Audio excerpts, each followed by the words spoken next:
ধোঁয়ায় ঢেকে থাকা সকাল, থেমে থাকা রাস্তা, অসহায় মুখগুলো যেন বলে ঢাকা হাঁপিয়ে উঠেছে। একদিকে আকাশ ছোঁয়া ভবন, অন্যদিকে নিচে জমে থাকা ধুলো, ধোঁয়া আর ক্লান্তি।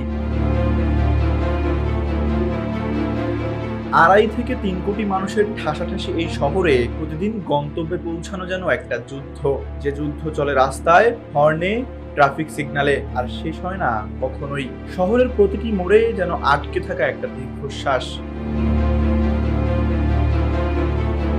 তবে এবার সেই দীর্ঘশ্বাসে এক স্বস্তির পরশ। ঢাকার রাস্তায় আসছে বৈদ্যুতিক বাস, শুধু এক নতুন যান নয়, এক নতুন যাত্রা। পরিবেশ বান্ধব, আধুনিক আর যাত্রী বান্ধব এই ঢাকাবাসীর জন্য নিয়ে আসছে বদলের বার্তা।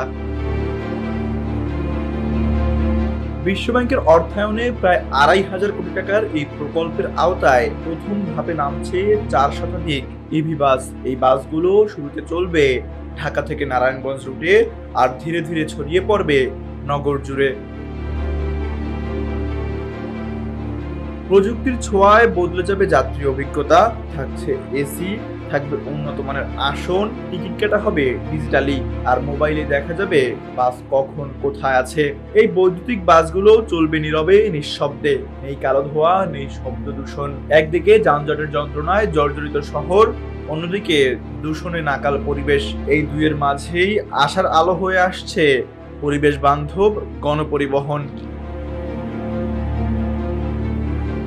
সরকার জানিয়েছে এবার আগের ভুল থেকে শিক্ষা নিয়ে আরো সতর্ক পরিকল্পনা নেওয়া হয়েছে। চীনের শেনচেন, দক্ষিণ কোরিয়া বা ইউরোপের উন্নত ব্র্যান্ডগুলোর মধ্য থেকে বাছাই করে আনা হবে মানসম্মত বাস। দক্ষ চালক তৈরিতে প্রশিক্ষণ, বাস রক্ষণাবেক্ষণে আধুনিক ব্যবস্থা আর টেকসই যন্ত্রাংশের ব্যবহার, সব মিলিয়ে যেন বদলটা হয় টেকসই। প্রকল্পের আওতায় তৈরি হবে চার্জিং ডিপো, আপগ্রেড করা হবে যানবাহন পরিদর্শন কেন্দ্র। আগস্ট মাস থেকেই চালু হবে 4টি রুটে ইভি বাস, আর এই চালকরা হবেন প্রশিক্ষণপ্রাপ্ত, অভিজ্ঞ এবং দায়িত্ববান।